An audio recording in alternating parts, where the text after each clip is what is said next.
Olá, tudo bem? Boa noite, meu nome é Vanner, sou um dos pastores da comunidade, um pastor membro aqui. Se você não me conhece, é um prazer, se eu te conheço, é bom tê-lo aqui. Aos amigos que estão pela internet também, é bom tê-lo conosco, neste culto de adoração ao nosso Deus. Eu fui chamado aqui pelo pastor Wagner para que a gente pensasse num tema. O pastor Wagner escolheu uma série de sermões chamado Estarei Convosco. E dentro da proposta aqui, eu falarei sobre um tema que está em Filipenses 1, de 3 a 11. Convido você a abrir a Bíblia, a Palavra de Deus. Filipenses, capítulo 1, versículos de 3 a 11. Agradeço a meu Deus que toda vez que me lembro de vocês. Em todas as minhas orações em favor de vocês, sempre oro com alegria, por causa da cooperação que vocês têm dado ao Evangelho, desde o primeiro dia até agora. Estou convencido de que aquele que começou a boa obra em vocês, vai completá-la até o dia de Cristo Jesus. É justo que eu assim me sinta a respeito de todos vocês, uma vez que os tenho em meu coração, pois quer nas correntes, quer que me prendem, quer defendendo e confirmando o Evangelho, todos vocês participam comigo da graça de Deus. Deus é minha testemunha de como tenho saudade de todos vocês, com profunda afeição de Cristo Jesus. Esta é minha oração, que o amor de vocês aumente cada vez mais em conhecimento, em toda a perfeição, para discernirem o que é melhor, a fim de serem puros e irrepreensíveis até o dia de Cristo, cheios do fruto da justiça, fruto que vem por meio de Jesus, para a glória e louvor de Deus. Quero que saibam, irmãos, que aquilo que me aconteceu tem, ao contrário, servido para o progresso do Evangelho. Como resultado, tornou-se evidente a toda a guarda do palácio e a todos os demais que estão na prisão por causa de Cristo. Oremos. Senhor Jesus, a nossa oração é que o Senhor possa falar conosco, que o Senhor possa mudar as nossas vidas, a nossa convicção, e acima de tudo, Pai, que a gente tenha a convicção que em todos os momentos da nossa vida, o Senhor está conosco. Pai, faz tudo isso para a honra e glória do Seu nome, que é para aquilo que nós estamos. Amém. E amém. Paulo, falando aos filipenses, talvez tenha a mesma noção que eu tenho quando eu chego em Ebenezer.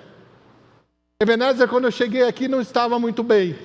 Estávamos vindo de uma outra igreja, uma outra realidade, passamos 2 anos de desemprego aqui dentro. Os irmãos muito me ajudaram. E esta alegria de voltar para um lugar que você pode chamar de casa. Posso estar hoje interino na Igreja Batista Cidade, até quando Deus quiser, até o final do ano que vem, até o outro, Deus que sabe todas as coisas, mas sempre que eu volto aqui, me sinto em casa. Tenho saudades das irmãs aqui de quinta-feira, talvez eu tenha mais saudade do culto de quinta-feira do que as próprias irmãs. Elas me serviam tantas guloseimas, tantos doces assim, eu diabético que sou, né, mas me controlavam um pouco, mas a gente comia, e gordinho gosta de comida. Esse sentimento da casa, sentimento de fazer parte, de pertencer, de estar junto.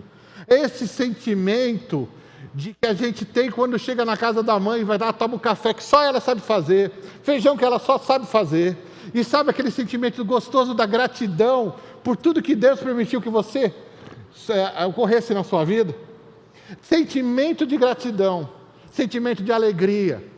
A carta de Paulo aos Filipenses, ela é conhecida por alguns teólogos como a carta da alegria, a carta da felicidade. Que legal! Como é bom estar com vocês. Talvez a irmã Xuxa possa definir isso melhor para a gente, que é bom estar com vocês, bom ficar com vocês.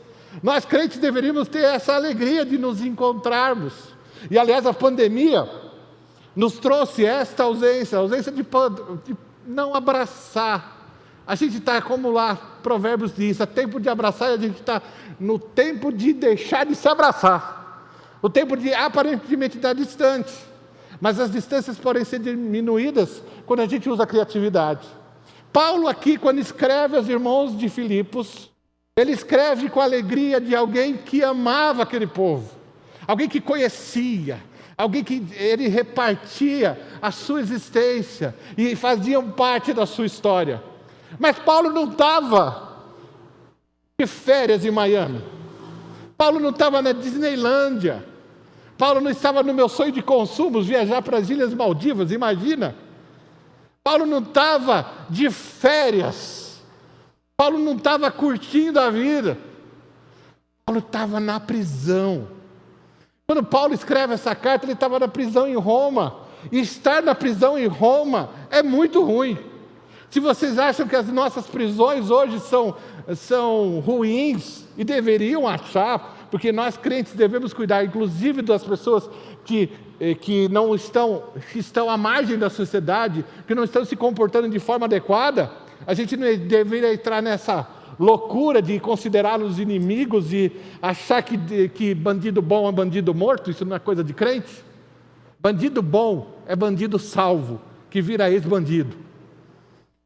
Como eu e você somos pecadores, e se Deus não tivesse nos resgatado, nós não saberíamos onde estávamos. Mas Paulo estava ali, numa prisão pior do que a do Brasil, pior do que as piores prisões, onde o governo de Roma não sustentava eles. E Paulo escreve essa carta por um motivo de alegria de alguma coisa que ele fez, que eles fizeram por ele. Mas Paulo sentia uma sincera alegria quando falava com os irmãos lá de Filipos. Ele tinha uma sincera alegria porque ele tinha convicção que Deus estava com eles, Deus estava agindo através deles, na história daquela igreja. Quando olhavam para ela, a única coisa que tinham certeza e convicção que existia um Deus que agia ali. E ele tinha motivos. Os primeiros motivos são os motivos do passado. A igreja de Filipe, da cidade de Filipense, ela é a primeira igreja a ser formada na Europa Central, aonde o Evangelho sai da fronteira da Ásia, sai daquelas fronteiras naturais e invade a Europa, invade as fronteiras do Império Romano lá na Europa, na Grécia, entra ali Deus faz milagres. Ele poderia sentir que Deus estava agindo, porque ali o trabalho da Europa começou com quem? Lídia se convertendo. Sabe que eu tenho uma dificuldade com o nome, mas esse para mim é muito fácil. Minha mãe chama Lídia. Eu tenho um afeto quase paulino por ela. Então Lídia se converte ali. E mais, por causa de Deus ter feito um milagre ali, Deus ter libertado uma mulher que fazia adivinhações, eles são jogados na prisão. E ao ser jogados na prisão, eles começam a louvar, a adorar Deus igual eu e você, sabe? Igualzinho a gente, quando acontece uma dificuldade, quando pisam na sua encravada, quando o ônibus atrasa, quando existem os problemas, eu e você ficamos louvando, não é verdade? Pior que não, né? Alguns são melhores que eu. Eles estavam louvando e Deus age ali, porque depois de libertar, ser colocado no cárcere, Deus faz um terremoto naquele lugar. Paulo e Silas, as suas correntes são libertas, e o carcereiro, todo desesperado, chega ali porque ele seria culpado da fuga dos prisioneiros e seria morto. Ele já estava adiantando o serviço, já puxou a sua faca e já ia se matar. E Paulo fala o quê? Não se mate, porque nós não fugimos. E ali Deus liberta e faz história na história do carcereiro. Paulo, quando olha essas histórias, quando vê essas coisas acontecendo, tem a certeza que desde o início da igreja dos Filipenses, Deus está agindo naquela história. Deus está ali com eles. Olha só que interessante. Esta cidade, ela foi dada de homenagem a Filipe II, pai de Alexandre. Por isso ela se chama Filipe, cidade de Filipe, ou cidade do Filipe. E ali, naquela cidade, existia um nacionalismo, por causa da imigração, por causa dos soldados que estavam ali, romanos naquela região, um nacionalismo muito exacerbado, muito forte. que fazia com que qualquer coisa que fosse contra o Império Romano, eles seriam perseguidos. O Evangelho veio incluir naquela região não adoração a um rei, não adoração a César. Enquanto eles falavam César Quírios, César é o Senhor, queimavam incenso uma vez por ano, faziam aquela festa de alimentação onde eles estavam dedicando a sua vida e falando da sua fidelidade ao Império Romano, os cristãos falavam nada disso. Existe um Senhor sobre César, existe um Senhor que está acima do Senhor, sobre o Senhor é o Cristo. Esse Senhor é o Cristo, esse Senhor é o Cristo. Isso é muito bonito de ser falado, mas naquela época causava perseguição e morte. Paulo tinha certeza e uma alegria constante em saber que Deus agia lá no passado. Mas Paulo também tinha uma certeza e uma constância desta igreja trazer coisas que mostram que Deus só não agiu no passado. E às vezes nós como igreja olhamos tanto para o passado, olhamos tanto para o passado que quando a gente pisca o olho, a gente não tem mais do que olhar, que as coisas acabaram.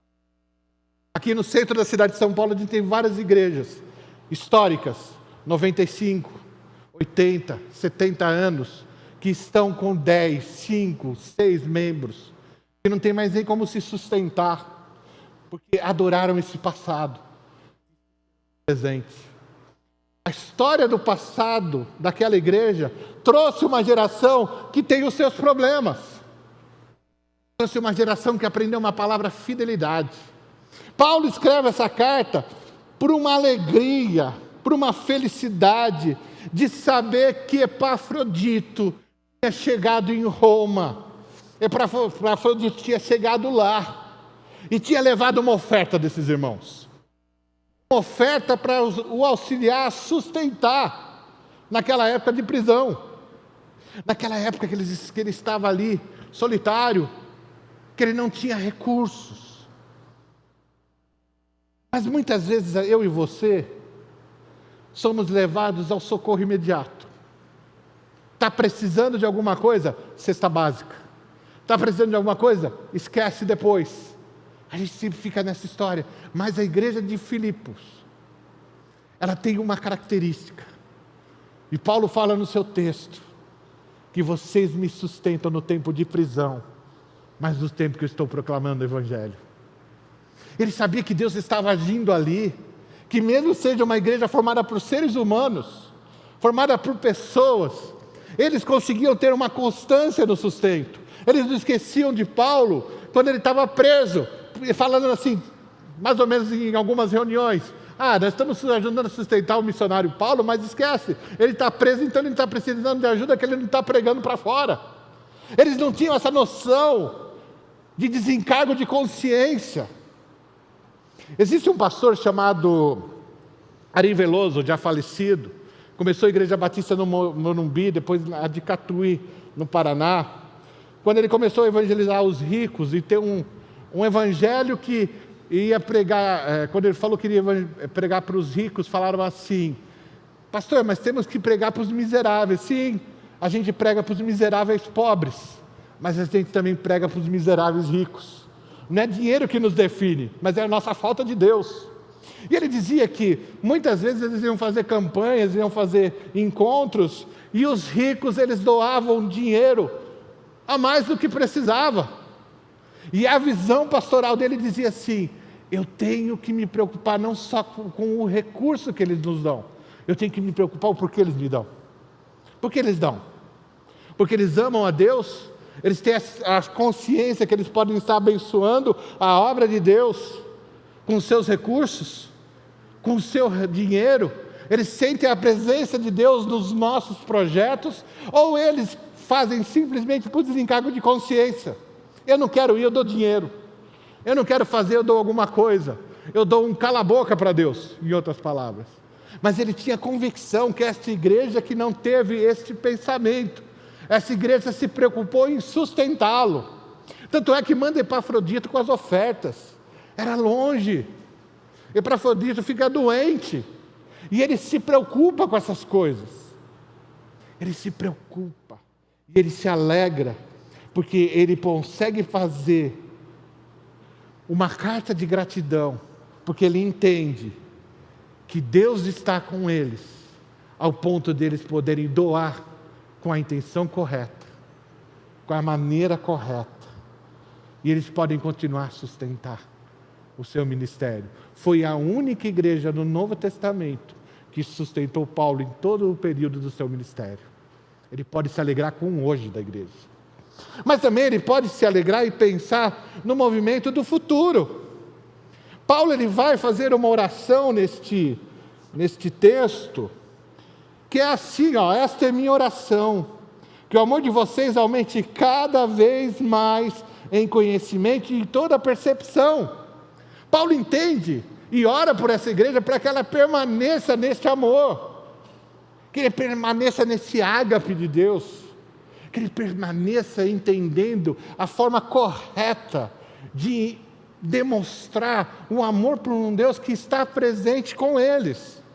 Paulo se preocupa por algumas coisas, e olha, ser igreja perfeita, que não existe, mas a mais adequada, ela entende que ela tem perigos. Eu e você, como igreja, a gente tem perigos, e perigos que invadem tanto eles como nós no dia de hoje. Exemplo 1, naquele período, naquela igreja, mesmo nessa carta de alegria, Paulo se fala contra os judaizantes, ele alerta esse risco.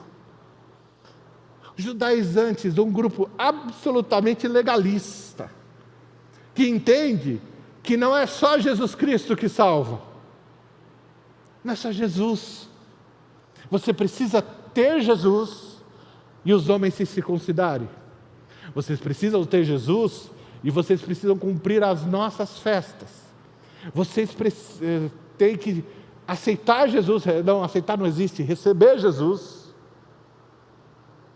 e vocês têm que ser batistas, vocês têm que receber Jesus e dar o dízimo corretamente todos os dias.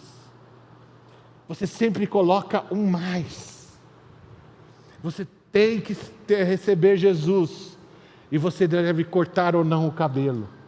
Este mais significa que somente o sangue de Jesus, o sacrifício dele, a promessa dele de nos receber não é suficiente. Nós precisamos, como pessoas, fazer algo mais. Depende de nós. Deus não é suficientemente poderoso, Deus não é suficientemente correto, Ele não sabe todas as coisas, porque só a palavra dele não é suficiente. Eu preciso fazer um mais. Eu preciso fazer um mais. No caso, esse grupo criticava a igreja porque ela deveria ser mais uma igreja com aparência judaica. E se a gente for lembrar, lá em Atos 16, quando a igreja se espalha até Antioquia, Chipre e outras regiões, a igreja vai primeiro se reunir nas sinagogas. E Paulo fazia isso. Quando ele ia para uma cidade, ele ia primeiro para a sinagoga, primeiro para os judeus, apresentar a promessa. Lá ele falava sobre Cristo, era expulso. Em Antioquia eles fizeram primeiramente esse processo, foram para as sinagogas, foram expulsos. Ao ser expulsos das sinagogas, o que nós vamos fazer? Nós não temos templo, nós não temos onde se reunir, nós temos um novo referencial e entender que Deus quer se apresentar a todo homem. O que nós vamos fazer? Entender que Deus está agindo e Deus está conosco e olhar as oportunidades. Olhar que aqueles que não são cristãos, que não são judeus, os gentios, entre eles eu e você, precisam também do Cristo. Eles começam a anunciar Cristo para os gentios. E graças a esse evento eu e você estamos aqui. Graças a esse evento, você que está pela internet, nós outros, nós podemos recebê-lo. Por haver uma perseguição, Deus estava usando. Por ser expulso da sinagoga, Deus usou. E naquele local, a igreja manda Barnabé para verificar o que está acontecendo. E ela vê o agir de Deus. E ela entende que Deus muda as situações conforme a sua vontade. O Deus presente, Ele não é um Deus que se conforma. Paulo fala para a gente não se conformar com o mundo, mas renovar o nosso coração para a gente se conformar conforme Deus quer. E lá em Antioquia, Barnabé chama Paulo, gasta 1 ano com aqueles irmãos. E naquele lugar, a nossa conformação de parecer com o mundo, ser moldado pelo mundo. Os cidadãos de Antioquia olham para os cristãos e falam: esses querem se moldar à imagem e semelhança do Cristo. E para ridicularizar a igreja, eles chamam de cristãos, pequenos cristos. Contra os judaizantes, nós devemos lembrar que nós somos cristãos. Contra os judaizantes, a gente tem que lembrar que o Evangelho é liberdade. Contra os judaizantes que só vêm com a lei, a gente tem que lembrar que existe um Cristo que está presente na nossa vida. Nós não estamos sós. Outro perigo, a igreja se tornou absolutamente cultural. Muitas das igrejas do mundo, elas esqueceram que essa é a igreja. Elas têm os seus cultos, todos os domingos, horário marcado, tudo acontecendo sistematicamente, leitura bíblica, leitura da palavra, meditação sobre o que o texto diz, uma palavra de incentivo a você, uma palavra de progresso, uma palavra de workaholic, não de... esqueci a palavra, desculpa. Mas coaching, Deus acaba de me revelar, obrigado. Uma palavra de coaching. Vamos crescer, nós vamos multiplicar. Oh, glória a Deus, você é o melhor, você é filho do rei. Ou uma palavra que você está ao mesmo nível que Jesus. Ou uma palavra do que a Bíblia que está dizendo. Está tudo furado, porque a gente tem que fazer uma transformação cultural, a gente tem que mexer na Bíblia. Essas igrejas continuam existindo. E nós, crentes, que somos filhos de crentes, nós corremos o risco da gente repetir os rituais, mas perder o sentido deles. Existe uma igreja na Alemanha, protestante, reformada, que antes do culto, todos os irmãos vão lá perante uma parede branca. E naquela parede branca, eles se ajoelham antes de estar no culto.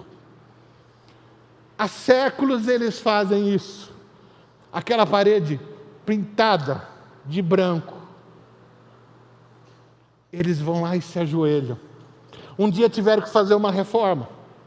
Aquela igreja protestante um dia foi uma igreja católica.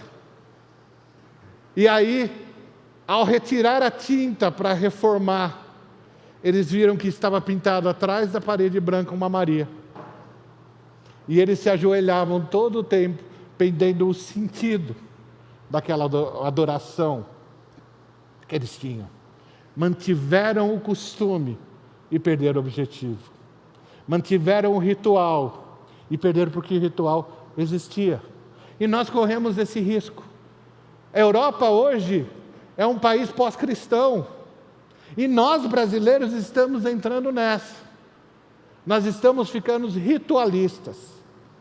Se Cristo viesse hoje, à noite, ou durante essa semana, sabe o que aconteceria nessa igreja no domingo que vem, às 19 horas? Aconteceria o culto. Como na maioria das igrejas, aconteceria o culto. Alguns ficariam felizes.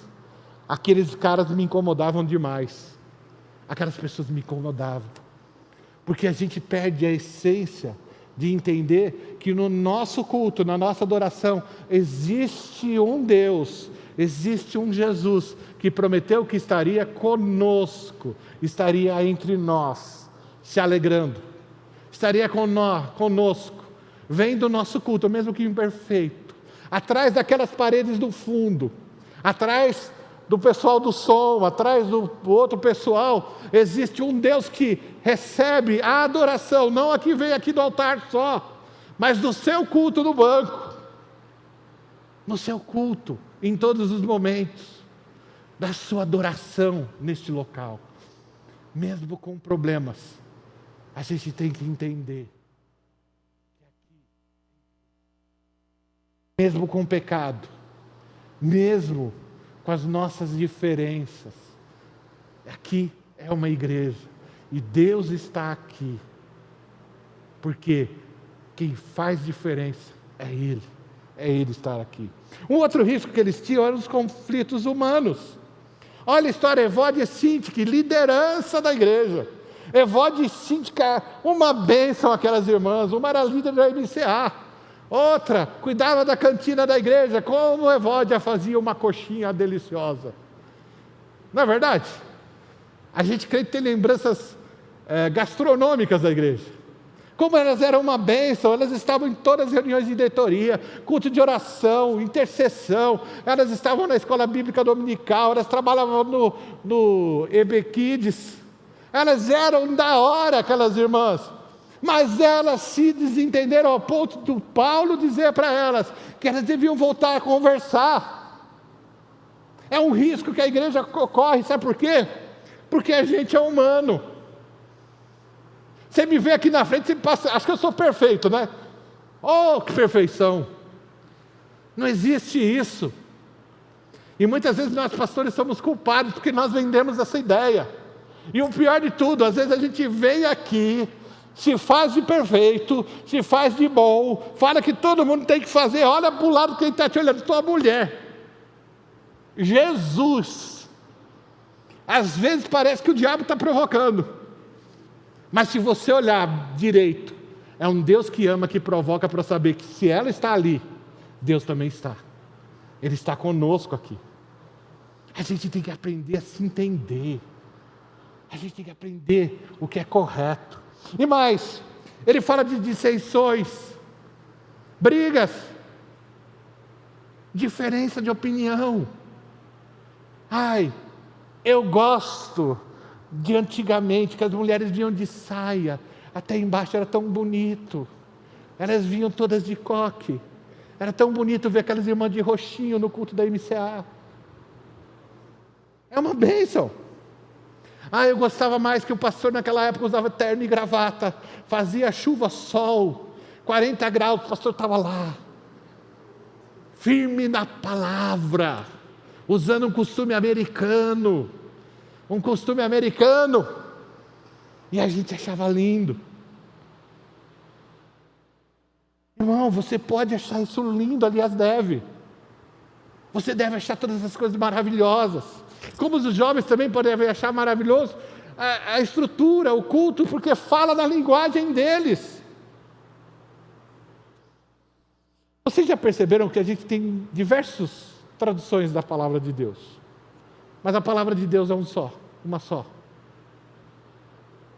Se a gente não for mudar nada e não for contextualizar, para que a gente vai traduzir a Bíblia? Aprende grego e hebraico. E mesmo se você acreditar nisso, achar que não deve ter mudança, você vai ter o texto recépticos e vai ser outro texto. E mesmo nisso você não vai ter unanimidade. Sabe por quê? Porque a gente tem que entender que onde o Cristo está, Ele recepciona as pessoas. As crianças são afastadas pelos discípulos, mas o Cristo chama para junto. Os pecadores são afastados pela religiosidade. Esse aqui não é muito santo não, esse aqui é corintiano, esse aqui é São Paulino, não é palmeirense, orem por mim. Mas estes, tudo nos separa. Mas Jesus era conhecido como amigo de prostituta, cobradores de impostos, fariseus, e se fosse hoje até de corintiano. Pode crer, porque Jesus traz para junto. O Evangelho traz com que a gente seja diferente, que a gente esteja numa igreja de origem brasileiro-russa, que a gente tem pessoas de todas as cores, de todas as raças, onde essas coisas ficam subalternas, porque existe um negócio que é muito importante, que Ele está aqui, que Ele está entre nós, que é muito mais importante do que estas coisas que vão ficar na história e não vão nos levar a nada. Existe uma igreja no centro de São Paulo, russa, que ela se estabeleceu num determinado local, E os vizinhos ficaram todos satisfeitos, eles ouviram, e os russos cantam muito bonitos, os corais russos são muito bonitos. Não há como negar, divisão de vozes. É engraçado que cada um é bonito do seu jeito, né? Você vai no coral africano, ele é bonito e é diferente. Essa diversidade de coisas. Aí os vizinhos iam lá, batiam na porta da igreja, que hora o culto? Ele, não, essa igreja não é para vocês. Essa igreja é para a gente, vai procurar outra igreja. Grande parte da evangelização do interior de São Paulo foi feita por russos alemães.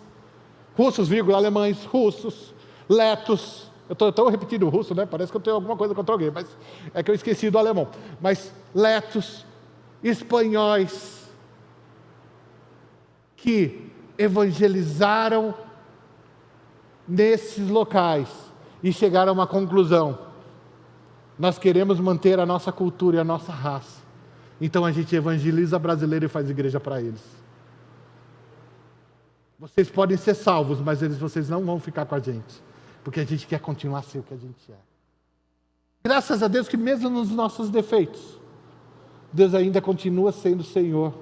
E a gente mais para frente vai conversar um pouco mais sobre isso. Perseguição. Aquela igreja tinha um risco de perseguição. Eles eram nacionalistas. O exército estava ali. Sabe o que acontecia? Eles começaram a ser perseguidos. E nessa questão, Paulo olha para eles, e por isso que ele ora por eles, para que eles se mantenham firmes nessas perseguições, para que eles entendam que existe um Deus que está com a gente. Deus está com a gente, mesmo quando a gente é perseguido. Oramos tantos anos, pelo menos o pessoal da minha faixa etária, para que a cortina de ferro caísse. Ela caiu. E a oração de alguns russos na Rússia, sabe qual é? Que a perseguição volte. Porque eles perderam o sentido, perderam a noção, alguns, de que existe um Cristo presente nas nossas celebrações, nas nossas ações, na nossa distribuição de cesta, no nosso culto de quinta-feira das meninas, no nosso culto de oração nas quintas, na nossa escola bíblica dominical. Porque se você tirar Cristo de tudo isso, para quê? É só tradição. Vai decorar o beabá, vai ler o caminho suave. Mas é porque esse Cristo faz diferença nas nossas vidas. A perseguição não deve nos abalar. E mais, nem a pandemia. E gente, nós estamos esquecendo disso. Nós estamos esquecendo. Estamos deixando os riscos entrarem na nossa vida. Por isso que Paulo ora para eles, para que eles mantenham o amor. O amor. Muitas vezes a gente está tão preocupado com a liturgia, com a eclesiologia da igreja, com a forma, se o piano está ali, se o órgão está ali, errei tudo de novo.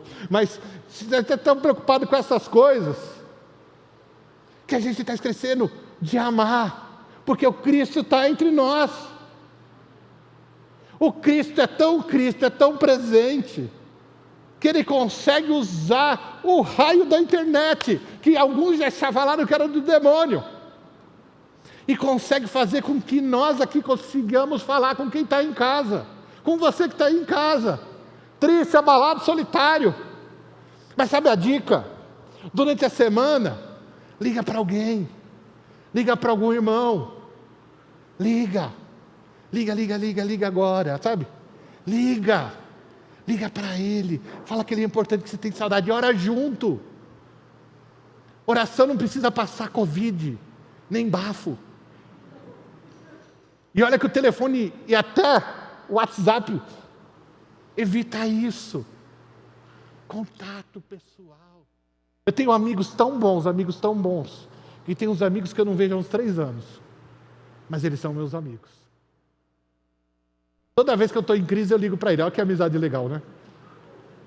Eles me chamam a atenção. Não que nem a esposa, que a esposa chama todos os dias, na função bíblica dela, de fazer isso. Depois orem por mim quando eu chegar em casa. Mas essa função da amizade, que ela não precisa estar tão próxima, mas ela continua firme que nem Paulo sentia com os irmãos de Filipos.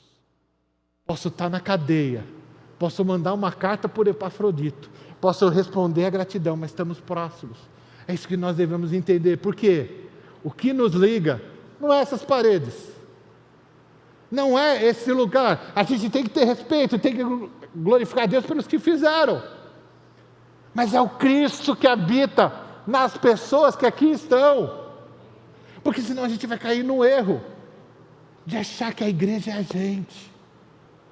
Quando Constantino declara que o Império Romano seria cristão, ele fala: a igreja sou eu.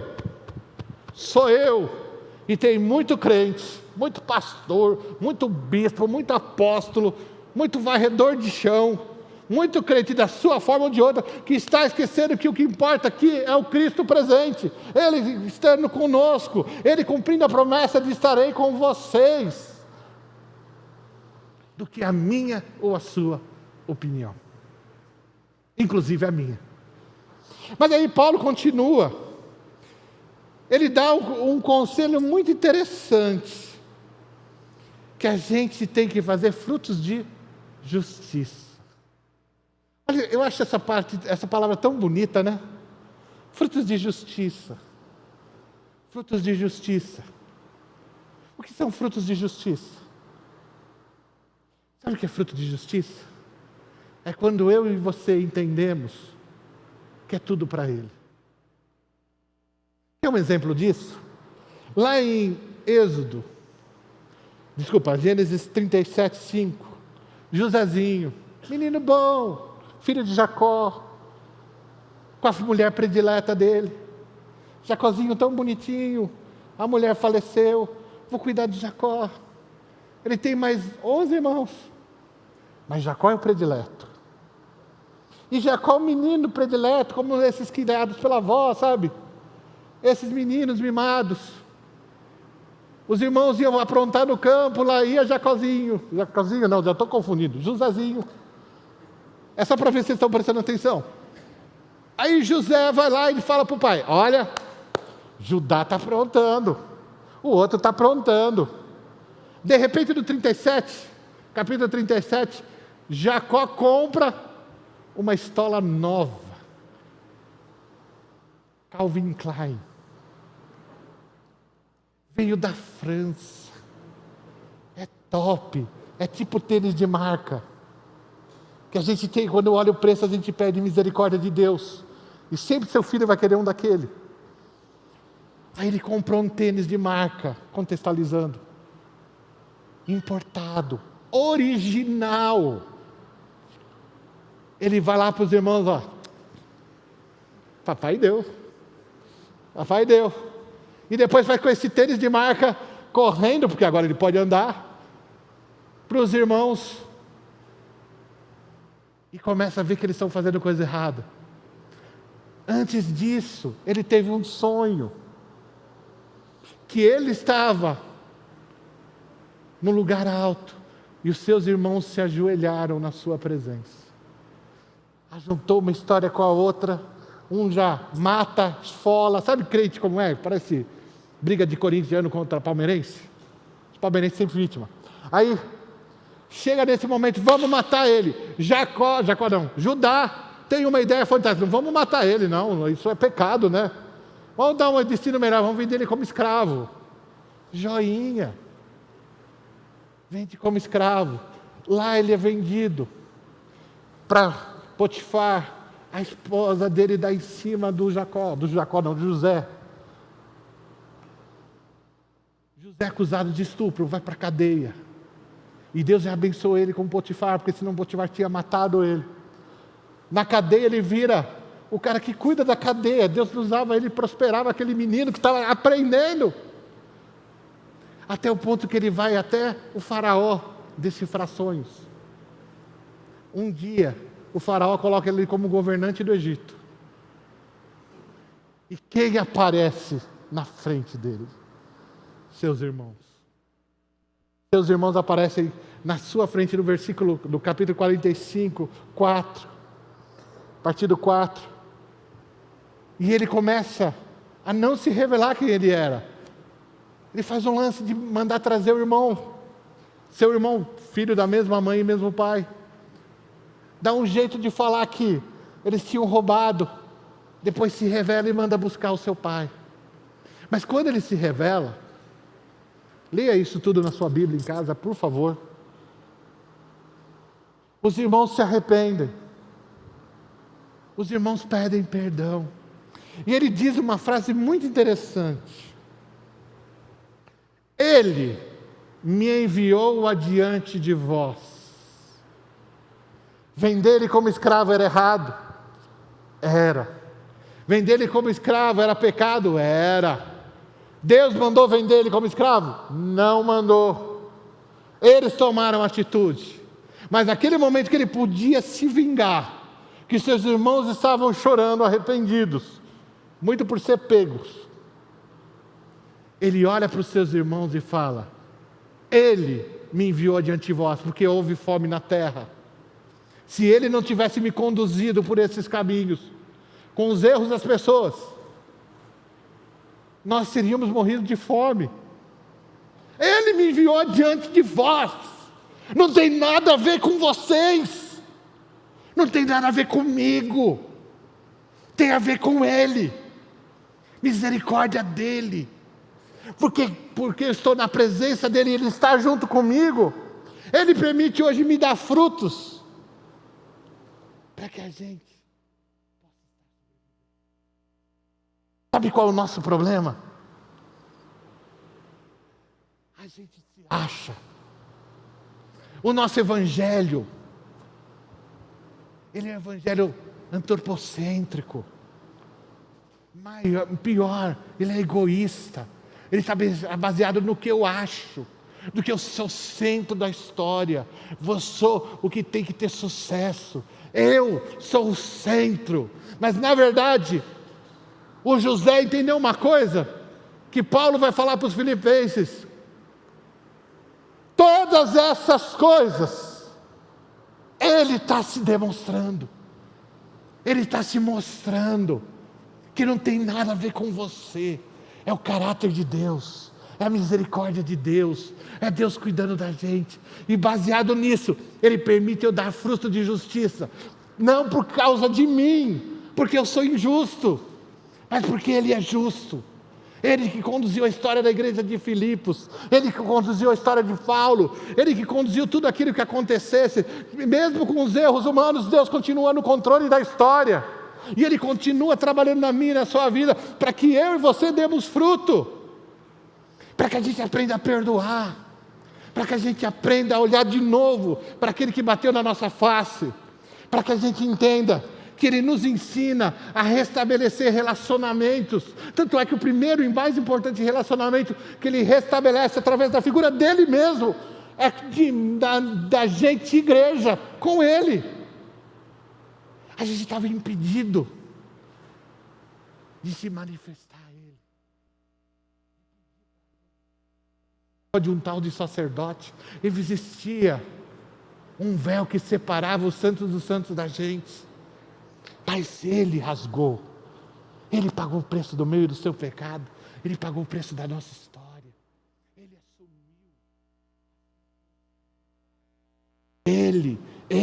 Ele permite que eu e você demos frutos quando nós entendermos que o centro está nele. Que o centro Ele está na minha e na sua vida. Que o centro está no Cristo que está na nossa história.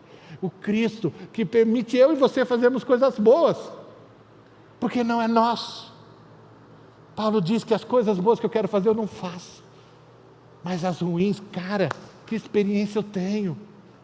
Ele está nos ensinando que os frutos que a gente vai manifestar para Deus só podem vir de Deus. Apocalipse.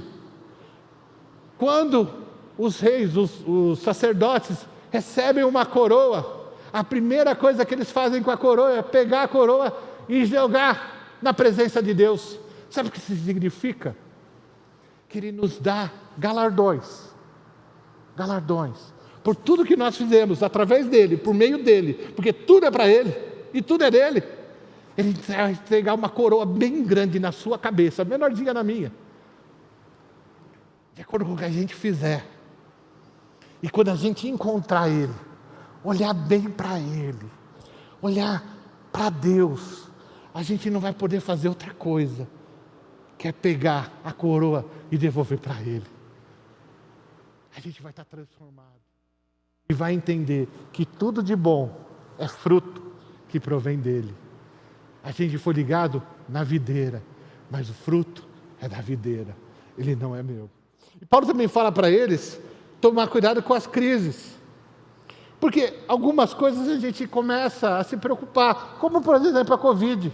A gente começa a achar que não existe um Deus no controle da história. E Paulo termina o capítulo 1, nos textos que a gente leu, e ele diz o seguinte, olha que interessante: quero que saibam, irmãos, que aquilo que me aconteceu tem, ao contrário, servido para o progresso do Evangelho.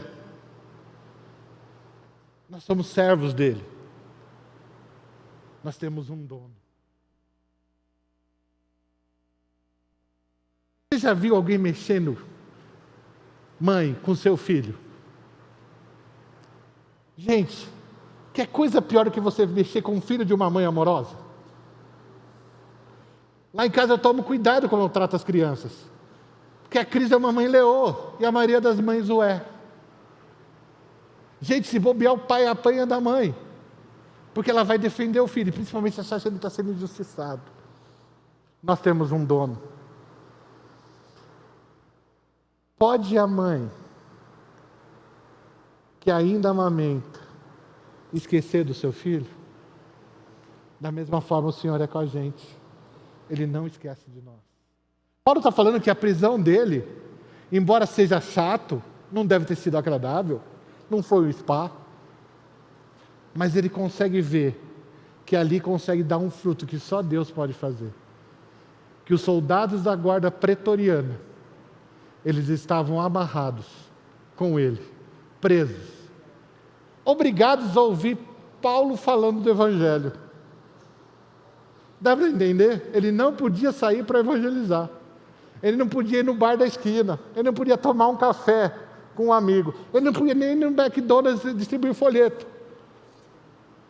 Mas Deus mandava os soldados da guarda pretoriana para que esses guardas conhecessem o Evangelho.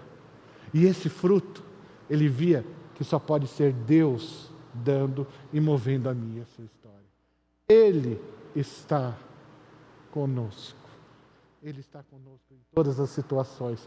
Tanto é que a gente às vezes pensa na igreja na pandemia, lá em Apocalipse 5, diz o seguinte, não 5, desculpa, Apocalipse 1, versículos 12 e 13 diz assim: eu fui morto. Jesus se manifestando e se mostrando a João: esse fui morto, mas eis que estou vivo para todo sempre. Amém. Tenho as chaves da morte e do inferno. Eu sou o Senhor. Resumidamente, escreve as coisas que tens vistos e as que estão dadas depois do que vão acontecer. O mistério das 7 estrelas que viste na minha destra e dos 7 castiçais de ouro. As 7 estrelas são os anjos das 7 igrejas, os pastores, os líderes. E os 7 castiçais que viste são as 7 igrejas. Deus está mostrando através dessa figura que pode haver pandemia, pode haver problemas, pode haver perseguição, pode haver luta, mas Ele está conosco. E Ele não só está no meio de nós, mas Ele está controlando a nossa história. A minha história como pastor, a história do pastor Wagner, do pastor Bruno, e de todos os pastores dessa comunidade, e de todo mundo, estão nas mãos de Deus. E mais, a história de Ebenezer há 80 anos está nas mãos de Deus. Mesmo com lutas, mesmo com alegrias, tristezas, batismos, mortes, funerais, problemas, Ele continua estando conosco. E a história, minha e sua, está nas mãos dEle. A gente tem que aprender. Talvez o nosso mesmo problema seja que existia ainda um Adão em nós. Por isso que a poesia de Paulo, no capítulo 2, já encerrando, a equipe do louvor pode subir, ela é muito bonita e ela diz grandes coisas. Ela diz assim: seja a atitude de vocês a mesma de Cristo Jesus, que embora Deus não se usurpou ser igual a Deus, E isso não era algo que ele devia pegar-se, mas esvaziou-se a si mesmo, vindo a ser servo, e tornando-se semelhante aos homens. E tendo se encontrado na forma humana, humilhou-se a si mesmo, e foi obediente até a morte e morte de cruz. Por isso Deus o exaltou acima de todo nome, e lhe deu o nome que está acima de todos, para que ao nome de Jesus se dobre todos os joelhos, nos céus, na terra, debaixo da terra, e toda língua confesse que Jesus Cristo é o Senhor, para a glória de Deus Pai. Isso é uma poesia paulina. Sabe o que ele está dizendo? Adão no Éden se achou igual a Deus, quis ser Deus. A tentação foi: se comerdes do fruto, sereis igual a Ele. Jesus, que era Deus, se humilhou para que Ele manifestasse o fruto de Deus na nossa vida, que é a sua presença todos os dias. Irmão, às vezes a situação está difícil, mas eu te digo que existe um inimigo dentro de nós, que esquece que Ele está conosco, e esquece que Ele nos separou para fazer bons frutos. Que a nossa história pode ser parecida com a história da igreja de Filipos, mas que a sua história de vida possa ser bonita. Que Deus possa ver a minha família, a sua família, sendo famílias de Deus. Que Deus possa mostrar e me ensinar a ser o melhor marido. E não só orar para Cristo ser uma mulher melhor, mas orar por mim, para que eu manifeste esse fruto. O problema não está em mim, eu não sou o centro, é Ele. É Ele que eu devo glorificar, é Ele que eu devo aprender. É dele que eu e você devemos saber que tudo de bom que eu e você provém do Pai das luzes. Nós não podemos fazer nada de bom se não for por Cristo. Lembra uma vez a Madre Teresa de Calcutá? Ela estava tratando algumas pessoas leprosas, caindo partes do corpo. E o pessoal vendo toda aquela podridão, algumas pessoas viraram para ela e disseram assim: eu não farei isso nem por todo o dinheiro do mundo. E ela respondeu: nem eu. Eu e você só podemos fazer algo de bom, ter frutos, se a gente tiver consciência que é Ele que está conosco, que faz todas as coisas. Oremos. Senhor Jesus, nós te glorificamos, Pai, porque a nossa história tem dono, nós temos o Teu DNA, o Senhor nos escolheu, cada um de nós, diferentes, com os nossos defeitos, virtudes, mas tudo de bom que nós temos, nós podemos entender que provém do Senhor. A nossa oração, Pai, é que o Senhor continue a capacitar-nos, continue a nos corrigir, mas que o Senhor continue a colocar no nosso coração a certeza e a convicção de que tudo que nós temos, desde a nossa salvação, da nossa vida, das nossas ações, das nossas propriedades, tudo provém do Senhor. Pai, nós pedimos perdão de quando erramos quanto a esse assunto, mas nós pedimos, Pai, que nós como cristãos possamos fazer isso na nossa vida. Pai, peço que eu seja o melhor marido para a Cris, peço que eu seja o melhor pai para os meus meninos, peço que eu possa ser o melhor membro para a Ebenezer, o melhor pastor para a Igreja Batista Cidade, o melhor executivo para a associação, o melhor filho para os meus pais, o melhor genro para a minha sogra, mas que eu possa ser ofendido com a ofensa que nós tivemos de Antioquia, de ter o privilégio de ser chamado de cristão, de ser chamado daquele que seja parecido com o Senhor. Pai, faz-nos entender que os frutos de justiça só podem prover do Senhor, não vem de nós. E peço, Pai, que a gente tenha essa consciência, que o Senhor está conosco, que o Senhor está conosco. E esse estar conosco é o que nos capacita a dar esse fruto, Pai. Peço para aqueles que estão nos vendo pela internet, para aqueles que estão aqui, Pai, que o Senhor dê a mesma convicção e que o Senhor possa se alegrar conosco. E que a gente possa ter certeza que a gente glorificou o Seu nome com as nossas atitudes, através da capacitação que pode só vir do Senhor. Em nome de Jesus oramos. E agora, que a graça do Deus Pai, o amor do Deus Filho e a consolação do doce Espírito Santo de Deus esteja com você, sua família, os que nos assistem pela internet, com suas famílias, com as igrejas reunidas na face da terra, presencialmente ou virtualmente, para a glória do Senhor. Senhor, cuida das nossas vidas, para o louvor da sua glória, em nome de Jesus. Amém. Amém. O culto se encerrará após cantarmos este cântico. Deus abençoe, meu irmão.